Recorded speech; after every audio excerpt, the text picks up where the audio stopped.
Expect women's rights, according to what the people of Afghanistan think and what are Western women's rights.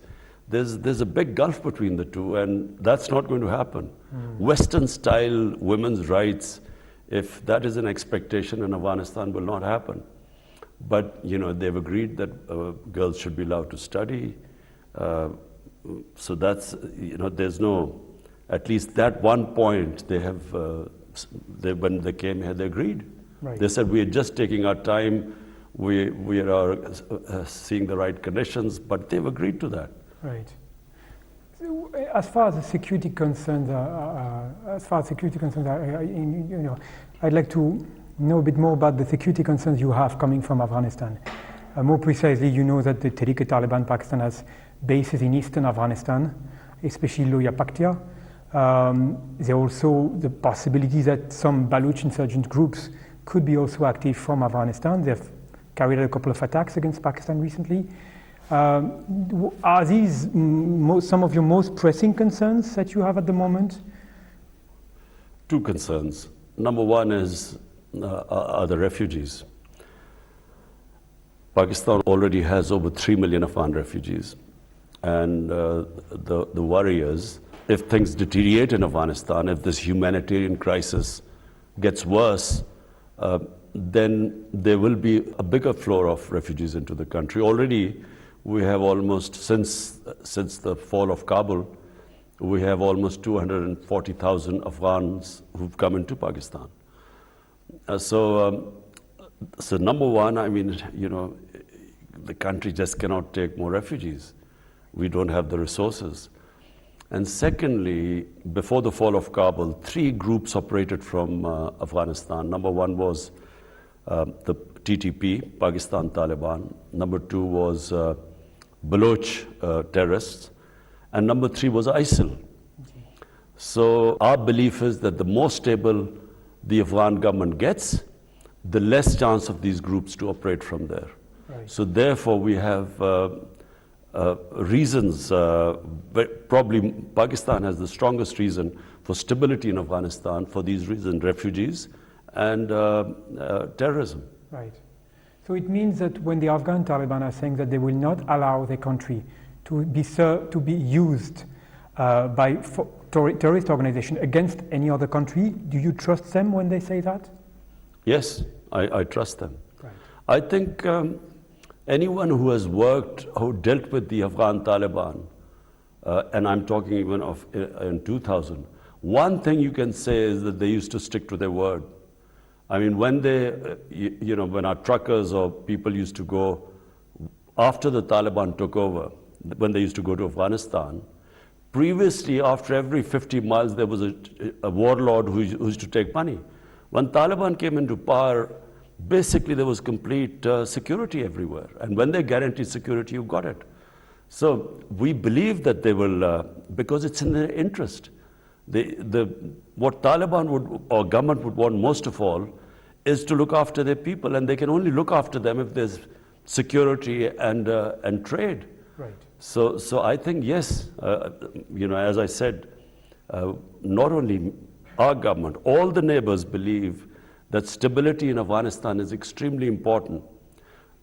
For Central Asian republics, Afghanistan, from Pakistan and Central Asian republics' point of view, it connects Pakistan. Through Afghanistan, we get connected to Central Asia, and they get connected to the Indian Ocean, where they can take the goods out. So all of us are interested in stability there. Right. So when the UN points out that the Taliban still have connections with Al-Qaeda and other foreign jihadist organizations, you think these concerns are not justified? Well, you see, the Taliban will suffer if there's, if there's terrorism from Taliban soil, international terrorism, then they are going to suffer. So it's in their interest to stop the international terrorism. Right. Okay. Let's talk about France a bit. Can you tell me about how do you see the trajectory of the French-Pakistan relation for this year and the years to come? How would you like to boost the bilateral relationship?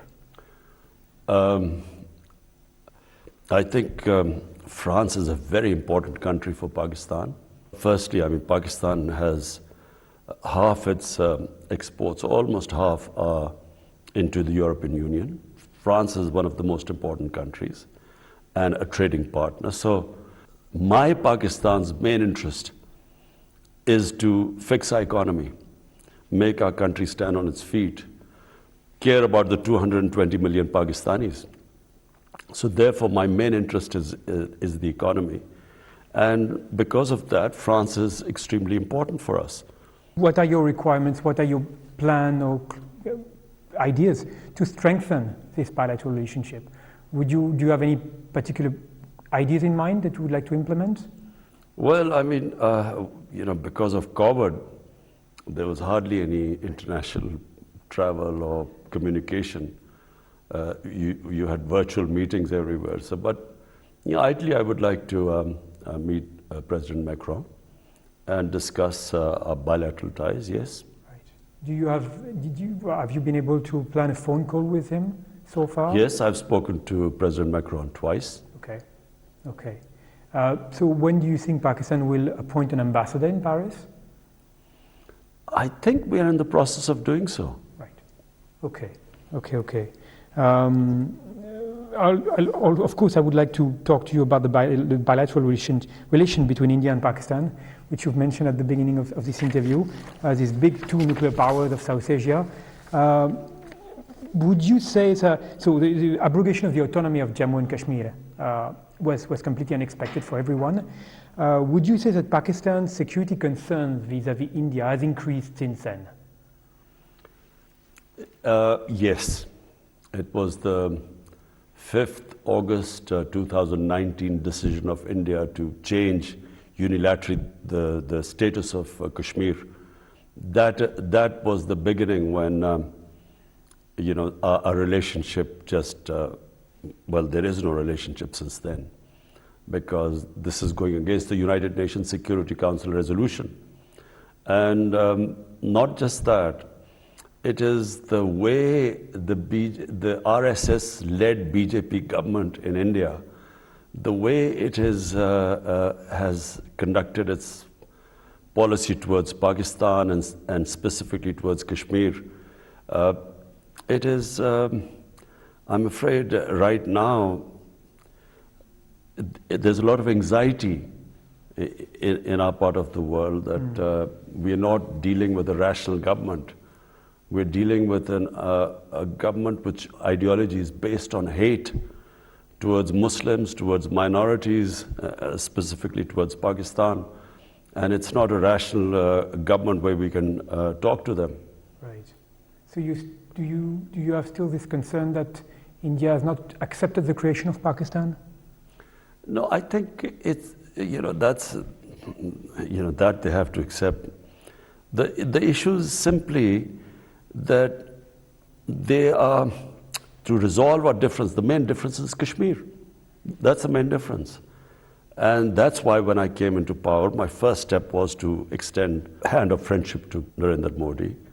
And, I know India better than most Pakistanis. So my idea was that we should have a neighborly relationship, and our only difference is Kashmir, and to settle that through dialogue. But the response we have got, I was quite surprised at the response I got from the Indian Prime Minister. And then Pulwama happened, where a young Kashmiri boy blows himself up an Indian convoy, and they blame us for it. And then they bomb Pakistan. And then, of course, we downed one of their planes, and then we returned their pilot, just to tell them that we didn't want any escalation. But it was just their attitude, the attitude of this Modi government. So there is no relationship right now. And at the moment, what should I say? There's just a stalemate. So what do you think can be done? How can Pakistan build friendly relations with India? Is there a first step or anything Pakistan could do to improve this? Yes, we can build a relationship with India, but it has to start from them going back to that step they took on 5th August 2019. They have to, restore the status of Kashmir, because that's a violation of international law. Right. This is the only condition you have.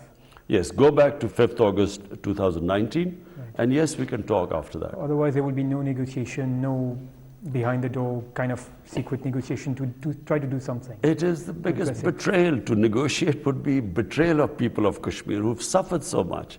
100,000 Kashmiris have died so far in what was their right guaranteed by the international community through the United Nations Security Council resolution that they would be allowed to decide their own destiny through a plebiscite. And so, denying them that and then using force, 800,000 troops which have basically kept the people of Kashmir in an open prison. There's no way we can move forward until they restore that status. And indeed, actually, it's very interesting because very regularly I receive the press release from the Ministry of Foreign Affairs that condemns the use of force and torture in Kashmir. But let me ask you something that I have in mind. Pakistan regularly denounces this, and I completely understand. On the other hand, it doesn't talk about the repression of the Muslims in Xinjiang. So my question is, do you think that maybe this lack of consistency could also dent the credibility of the accusation that Pakistan has on India, on what India is doing in Kashmir? Well, let's just first see. The status of Xinjiang is that it is part of China. It's not a dispute. It's recognized as part of China. The state of Kashmir is that this was in 1948 accepted by the international community that it was a disputed territory between Pakistan and India. So number one, the status of Kashmir. Number two, the people of Kashmir were guaranteed that they would, and accepted by India, that through a plebiscite, they would decide whether they wanted to go to Pakistan or India. That plebiscite never took place.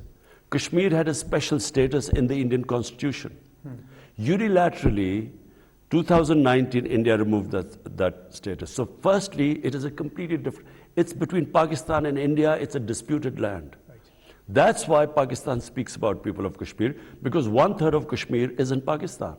And there are a lot of Kashmiri refugees from Indian side who are living in Pakistan. So therefore, it is direct concern to Pakistan. Okay. So what happens to Muslims all over the world? Just from Syria to Libya to Somalia, Iraq, Muslims are going through a lot right now. But my specific concern right now is Kashmir as a disputed territory between Pakistan and India. Right. Okay. So let's finish with the subject of the cooperation between the United States and Pakistan. You've been criticizing a lot the US-Pakistan partnership after 2001. After the US withdrew from Afghanistan, there was this over-the-horizon policy which was announced. How do you see Pakistan's participation in this over-the-horizon strategy envisioned by President Biden? Does it appeal to you? And have you seen some concrete response from you or from the US on this? What can be done exactly? But first, let me just be clear.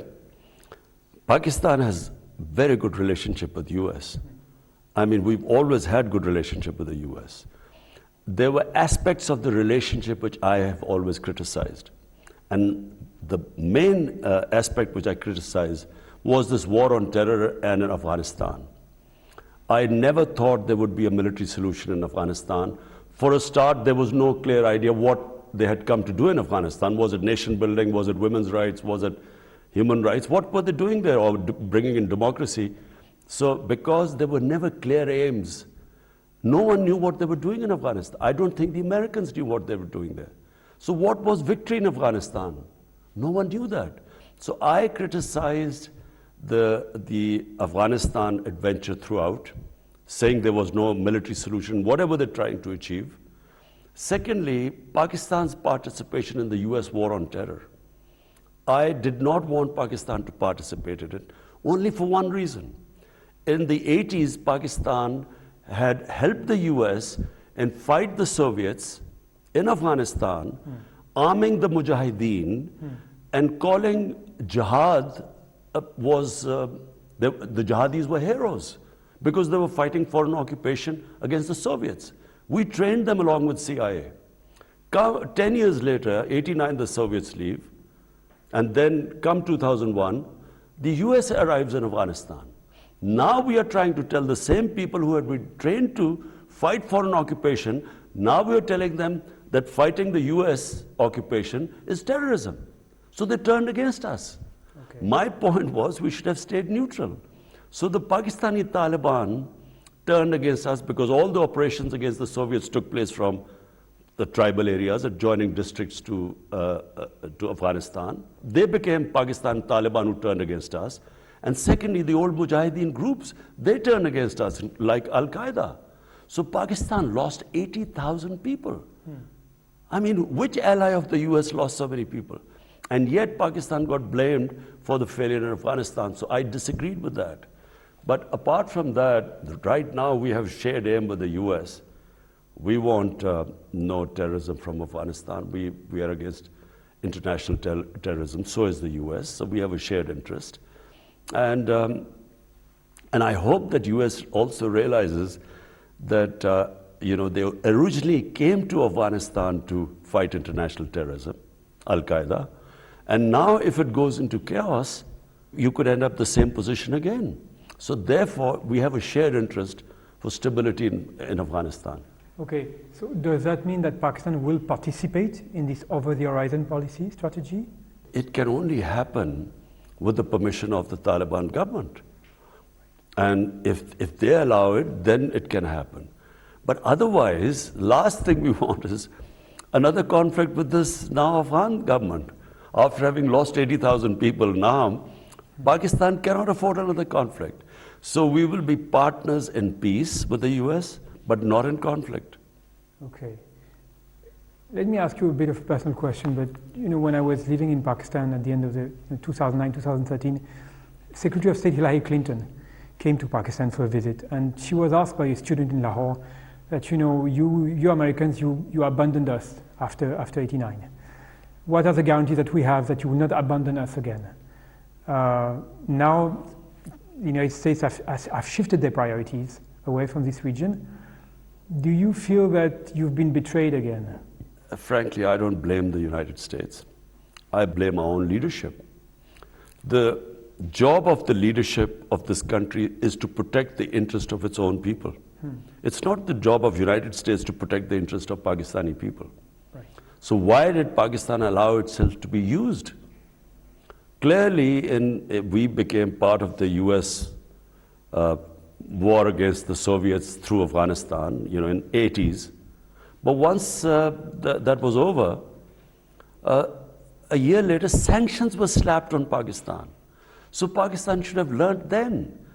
That's why I opposed, Pakistan joining the US war on terror after 2001, because number one, we had trained these mujahideen to fight foreign occupation. Now, how were we going to stop them? And when we joined them, they turned against us. But secondly, we felt used after when we were in 91, these pressless sanctions were imposed on Pakistan. After Pakistan was neighboring, we had 4 million Afghan refugees. We had Kalashnikovs in our first time. We had sectarian militant groups left in Pakistan, fallout of the Afghan jihad in the 80s. So now, by joining them, I opposed it. I thought we should stay neutral. But I still remember George Bush's statement saying that we will not abandon Pakistan again. Yeah. And they did. Okay. Last question. Do you have any plan to visit France? Is there any official visit for France which could be in the pipeline anytime soon, or is it something that you could do? Not yet, but yes, of course, I would like to visit France. Right. After Prime Minister Gilani in 2011, it's been 11 years since the Pakistani Prime Minister has visited France, but I hope it will happen. Thank you so much for your time, Mr. Prime Minister.